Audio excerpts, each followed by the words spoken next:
Okay, welcome back. Moving on with the groove object as our basis, doing a little bit more to it. I've cleaned up the patch a little using send buffer length to set the max times for the beginning and end points of my loop and to set the max values that the number boxes can hold if I were to manipulate them on their own. I've also added a connection in green. So when I hit go to start, it will turn the toggle on, and then just the space bar will stop instead of two space bars. That was just a little sloppiness in the original interface. Moved around the playback controls over here, but now if I hit go, toggle turns on, one space bar stops everything. So moving on to some more controls and what we can do. Um, I've got this rewind, so if I load a new sound file,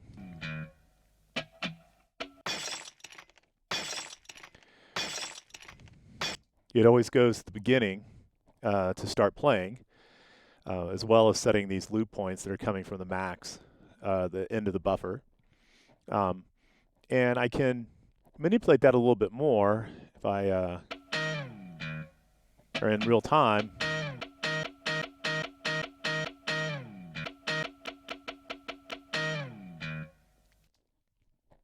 Because remember, a floating point number coming into the left inlet, if it's just the floating point number, that is a time message and it resets the playback of the groove. So I can always jump back there. If I'm playing along,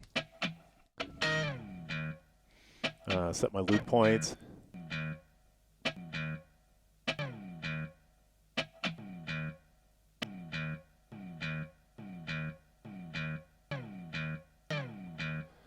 And I hit this.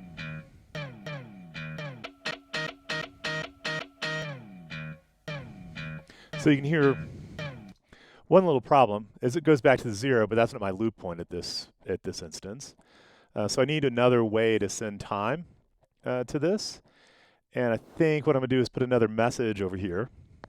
Unlock my patch. And just have this start as 0. Make it bigger so I can see the number. And I'm going to pull a patch cord over from here. I think I'm going to use a send and receive. So let's say send start time.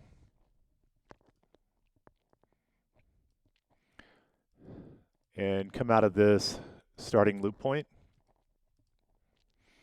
Then over here, I can receive start time.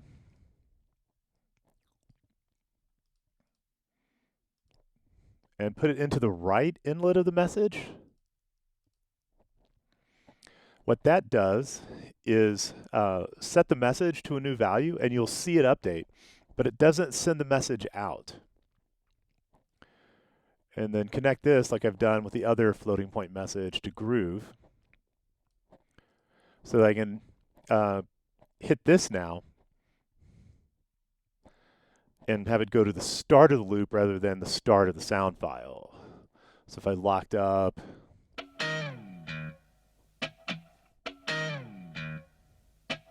and I adjust my loop,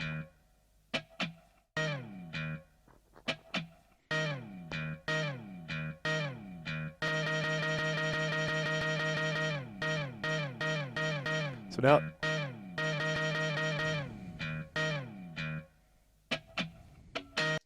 so you can see it follow the beginning loop point. I reset the loop there at the end to 0, and it changed back to 0, but it doesn't send out the loop unless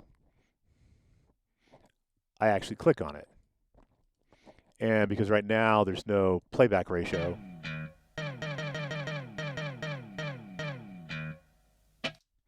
I'll stop it. So that's cool. I can make a little stutter effect. The main problem is I'm doing that with my mouse right now. I mean, I can set up another key to do it, but it's still not going to be the kind of automatic, say, stutter repeating note that I want.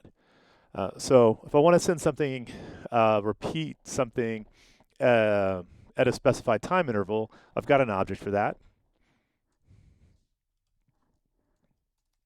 Metro.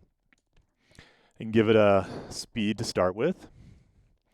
it's going to send out a bang. Needs a toggle to turn off and on.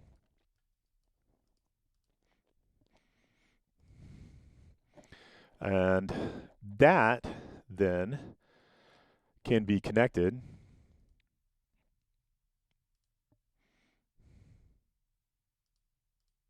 to the left inlet of message, because that'll trigger what's ever in the message. So now if I'm playing and I turn the metro on,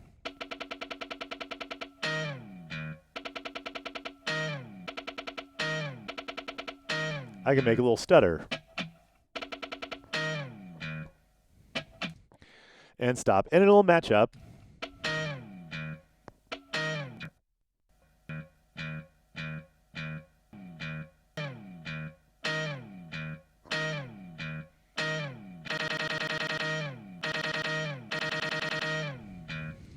Now you hear something there that's a problem, and that's when it repeats, it seems louder because it's just repeating that attack. I've isolated that attack.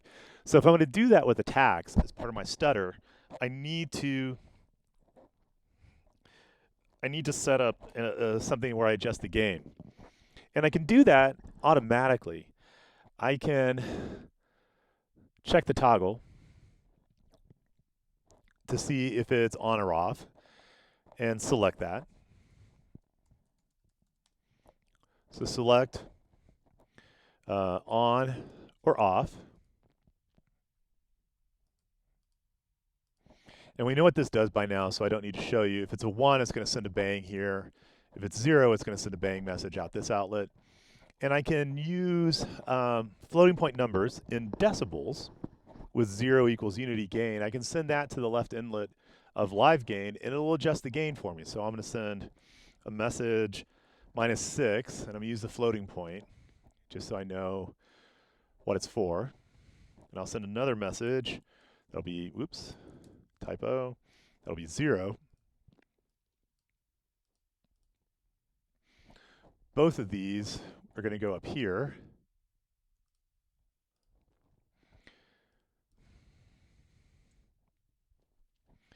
And now when I'm trigger the stutter, it's going to reduce the gain.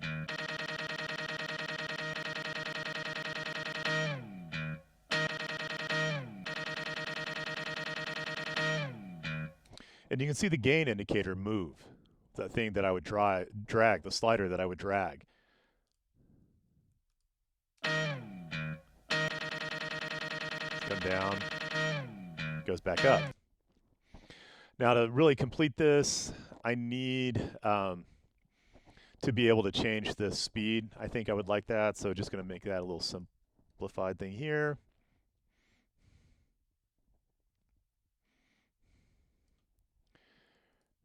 I'm going to loop around this way into here.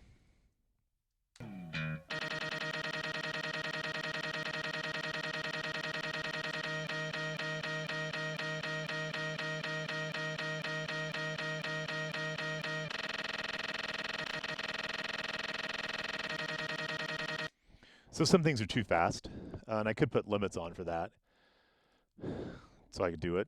But now I have a little stutter control, and it picks up from anywhere in the loop that I set.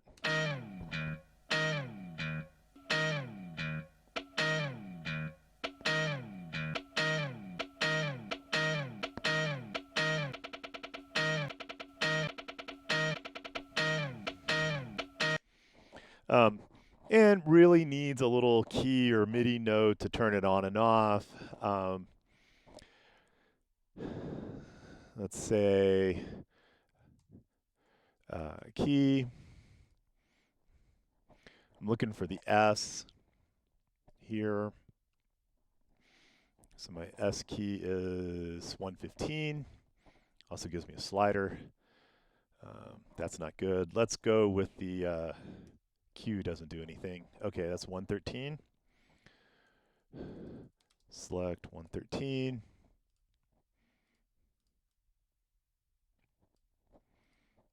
And that into the toggle. means the Q key, starts and stops the stuttering. All right, so I've made a nice little stutter effect, and that gives me something to do. Next thing I'm going to do is get into a little bit of effects and introduce the degrade object. So I'm going to stop here with this one.